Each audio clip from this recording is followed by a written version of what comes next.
The Bold and the Beautiful shocker, Ridge's accident, amnesia. And the Forrester Civil War. Thomas manipulates medical files as Brooke and Taylor face the ultimate test. The dust hadn't even settled from the whirlwind Forrester wedding when disaster struck, an event so sudden and devastating that it would shake both the family and the company to its core. Ridge Forrester, still basking in the afterglow of his lightning-fast reunion with Brooke Logan, was driving away from the Forrester estate when his car spun out of control and crashed in the hills above Mulholland. What looked at first like a tragic accident quickly turned into something far more sinister. Emergency responders found the brake lines had been tampered with, cut clean, deliberate, and unmistakably intentional. When Ridge woke up in the hospital, bruised and battered, but miraculously alive, the relief was short-lived. Something was wrong, terribly wrong. The doctors were quick to identify signs of short-term memory loss. Ridge was alert, lucid, and responsive, disoriented. He remembered his children. He remembered Forrester creations. He even remembered his passion for design. But when Brooke walked into his hospital room, his expression froze. He didn't recognize her as his wife, not as his lover. In fact, the only woman he spoke about with any emotional clarity was Taylor. To everyone's shock, Ridge had mentally regressed to a time when he and Taylor were together decades back, before the Logan Forrester wars, before the endless breakups and makeups. As far as Ridge's injured mind was concerned, Taylor was still his wife, and Brooke, just a familiar face in the Forrester orbit. Nothing more. The heartbreak on Brooke's face was immediate, devastating, and undeniable. Just days earlier, she had exchanged vows with Ridge in front of family, cameras, and the world. Now she stood beside his hospital bed, a stranger to the man who just promised her forever. Every attempt to trigger his memory photos, videos, familiar stories only made things worse. Ridge's anxiety spiked when pressured, and the doctors advised against forcing recollection too soon. Brooke was shattered, left questioning everything. Was this a temporary condition or the cruel undoing of her love story? Taylor, meanwhile, was thrust into a moral crisis. She had no hand in the accident. She didn't cause Ridge's amnesia. But when he looked at her with those familiar eyes, full of warmth, full of love, full of recognition, how could she not feel it? Guilt surged through her. She tried to correct him, to remind him of reality. But the more she tried to clarify, the more agitated Ridge became. The doctors told her to remain calm, to keep him emotionally steady. So she played along. At first, gently. Then gradually, her presence became a comfort to Ridge. Taylor became the only person he wanted around. Enter Thomas. Watching the situation unfold, Thomas Forrester saw opportunity wrapped in tragedy. His father was vulnerable, his mind broken, but for Thomas, this wasn't a curse. It was a chance to rewrite history. A chance to undo the decades of pain, of betrayal, of Logan interference. A chance to put his mother back where she belonged as Mrs. Ridge Forrester. Quietly, without alerting the medical team, Thomas began accessing Ridge's private hospital records. Using a connection in the IT department and a backdoor into the Forrester family's digital archive, he inserted subtle changes suggesting neurological assessments, tampering with timestamps, falsifying memory progress reports. He made it appear that Ridge's recovery was slower than it actually was. Every time a nurse saw progress, Thomas made sure it didn't make it into the official record. The result: Ridge's condition remained unchanged, and Taylor remained by his side. Carter Walton was the first to grow suspicious. As Q, he was already juggling the aftermath of the Lunawil crisis and the backlash from the rushed wedding, but Ridge's condition didn't add up. Finn, who had been checking Ridge's vitals regularly, also noticed inconsistencies. Scans showed improvement, but the files didn't match. That's when Lee Finnegan stepped in. As both a doctor and family ally, she dug deeper and discovered unauthorized logins into Ridge's medical chart. The manipulation was clear. Someone was intentionally keeping Ridge's mind in the past. The confrontation was inevitable. Lee, Carter, and Finn met in secret and compared notes. The evidence pointed to internal tampering in the login credentials traced back to Forrester devices. They didn't know who was behind it yet, but the implications were staggering. This wasn't just medical fraud, it was emotional coercion. If the public found out, the scandal would eclipse even the Luna debacle. The integrity of the Forrester name, the ethics of the company, and the stability of the family itself were on the line. Meanwhile, Brooke was spiraling. Her grief had hardened into suspicion. She noticed how Thomas seemed to be guiding conversations, always steering Ridge away from topics that might trigger memory. She confronted Taylor, who denied everything, but the tension between them reignited decades of rivalry. Brooke accused Taylor of exploiting Ridge's condition. Taylor fired back, accusing Brooke of making this about herself. The truth was, both women were breaking under the pressure. Brooke from loss, Taylor from guilt. And Ridge, still trapped in the fog, still believing it was the early 2000s. He asked for Taylor at all hours. He spoke of plans they made years ago. He mentioned Phoebe. Steffi wept. Thomas, however, remained calm, calculated. He encouraged the illusion, reinforcing Ridge's false timeline by surrounding him with objects and photos from the past. He even planted old voicemail recordings in Ridge's room, messages Taylor had once left on his phone, now playing softly from a speaker during the night. It was manipulation disguised as therapy. But the walls were closing in. Carter, Lee, and Finn finally traced the unauthorized access to a device registered to Thomas. The evidence was undeniable. They called an emergency meeting, pulling Steffi into the loop. At first, she defended her brother. She refused to believe he would sabotage Ridge's health. But when confronted with the full trail of digital interference, even she had to accept the truth. What followed was a full-blown civil war inside Forrester Creations. Carter demanded that the board be informed and legal action be prepared. Lee wanted Thomas banned from Ridge's treatment and access revoked. But Steffi argued for a quiet resolution. Public exposure would destroy the family's reputation and shake investor confidence. Taylor begged them not to reveal it to Ridge, it would only traumatize him further. Brooke, however, had heard enough. She demanded full transparency. She wanted Thomas held accountable. She wanted her husband back. The company split into factions. Half the board wanted to protect the family. The other half, led by Carter and Donna Logan, pushed for accountability. The press began sniffing around. Someone leaked that Ridge had lost his memory, and speculation exploded. Who's running Forrester? Where is Ridge? Is Taylor back in the picture? The headlines were merciless. Every second they delayed only increased the risk. Back at the hospital, the moment of reckoning arrived. Ridge, slowly regaining fragments of recent memory, began asking questions. He had flashes, vague images of Brooke in a white dress, Carter officiating, Thomas watching with folded arms. He remembered tension, a wedding, then pain. He asked Taylor, "Did we get married again?" Taylor froze. The truth was clawing its way to the surface. Thomas knew the game was up. His grip on the illusion was slipping. Carter arrived with Finn and Lee, armed with the medical files. Brooke entered moments later. The confrontation exploded.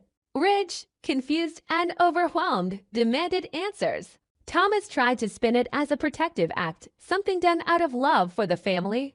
But Brooke wasn't buying it. She laid everything bare: how Thomas had altered files, manipulated recovery, and tried to engineer a fake second chance for Taylor. The shock on Ridge's face was crushing. His voice cracked as he realized what had been done to him, not by enemies, but by his own son. Taylor, in tears, apologized. She admitted she let it happen. She wanted to believe in a miracle, but it wasn't love, it was a lie. The fallout was nuclear. Thomas was removed from Ridge's care and suspended from all executive duties pending investigation. Brooke moved Ridge to a private recovery center with a new medical team. Taylor withdrew from public events. Steffi tried to mediate, but the fracture was deep. Trust was gone. Loyalty had been weaponized. And Forrester Creations now stood on a knife's edge: its legacy, its leadership, and its future all jeopardized by one choice, one manipulation, one act of desperation. And Ridge, still healing, still uncertain, but now painfully aware that even in a family built on fashion, what lies beneath the surface is always far more dangerous than what you wear on the runway. The war isn't over. It's just getting started. The bold and the beautiful. Sheila's new leverage threatens to familias Thomas caught, Deacon torn, Finn defiant, Taylor trapped the night the accident happened. Nobody thought Thomas Forrester would be at the scene. Not officially. Not on any record. The security cameras in the Forrester parking structure had a 20-minute blackout window. No eyewitnesses came forward. No one had reason to question Thomas's whereabouts until now. Because Sheila Carter saw something. Something she wasn't supposed to see. Something that gives her more power than she's ever had before. That night, Sheila was in the wrong place for the wrong reasons. Her exact motive for lurking in the shadows remains unclear. Maybe she was following someone. Maybe she was there to confront Finn. Maybe she was stalking the Forrester property again. But what matters is that she was there and she saw Thomas, alone, moving quickly, eyes scanning the parking lot, heading toward Rich's car. What Sheila witnessed wasn't some harmless visit or routine inspection. It was deliberate, secretive, and suspicious. And now she's ready to cash in. Armed with grainy nighttime footage captured on her burner finesse jockey, unfocused. But damning Sheila Carter walks into the center of two family dynasties with a smile that says she's finally holding the cards. She doesn't go to the police. She doesn't post it online. She plays it smart, controlled. This isn't just about justice. It's about leverage. It's about power. And with this, Sheila knows exactly who she wants to lean on first, Deacon Sharp. She corners Deacon privately, catching him off guard. She plays the footage for just a few seconds, just enough to show Thomas walking to Rich's car during the time frame of the accident. Just enough to suggest tampering, without proving it outright. Deacon recoils. He knows what this means. If Sheila has this, she could blow up the entire Forrester family. Destroy Thomas. Humiliate Ridge. Drag Forrester Creations into yet another scandal. But she doesn't want war. Not yet. She wants a seat at the table.